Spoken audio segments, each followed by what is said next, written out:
Hello everyone, আসসালামু আলাইকুম। কেমন আছেন সবাই? আলহামদুলিল্লাহ, আল্লাহ রহমতে আমরা ভালো আছি সবাই।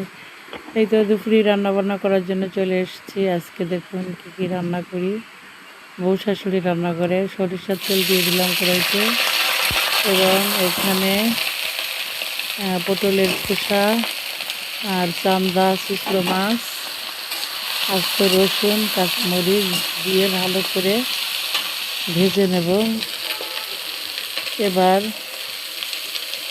3 স্পুন কালো জিরে দিয়ে ভালো করে ভেজে নিয়ে পাটায় বেটে একটা ভর্তা বানাবো।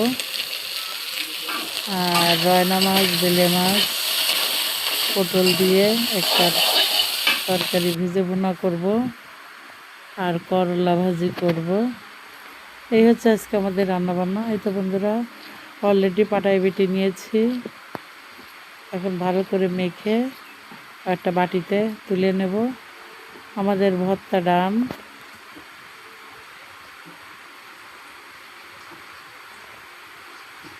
ভর্তাটা করে খেয়ে দেখবেন অনেক মজা।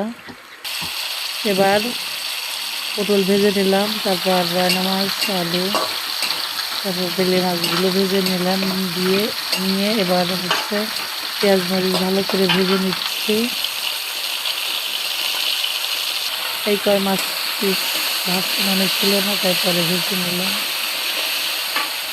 এতে বন্ধুরা সব ধরনের মশলা ভালো করে কষিয়ে পানি দিয়ে দিলাম। পানিটা ফুটে গেলে সব ভাজা মাছগুলি, আলু ভাজা, পটল ভাজা দিয়ে রান্না করে নেব। পরে একটা টমেটো কেটে দেব। তারপর ভাজা জিরের গুঁড়ো দিয়ে ঝোল টেনে গেলে নামিয়ে নেব। এই তো বন্ধুরা, ভাজা জিরের গুঁড়ো দিয়ে দিলাম, টমেটো কেটে আগেই দিয়েছি। হয়ে গেছে তরকারি, আর একটু ঝোল টানলে নামিয়ে নেব। একটু ধনিয়া পাতাও দিয়ে দিলাম ভালো স্বাদের জন্য বা ফ্লেভারের জন্য। এই তো আমাদের মাছ ভুনা ডান।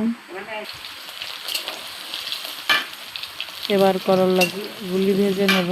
তার জন্য পেঁয়াজ আর রসুন ভেজে নিয়ে পরে যে কাঁচা পেঁয়াজ মরিচ দিয়ে হলুদ লবণ দিয়ে করলাগুলো দিয়ে ভেজে নিচ্ছি।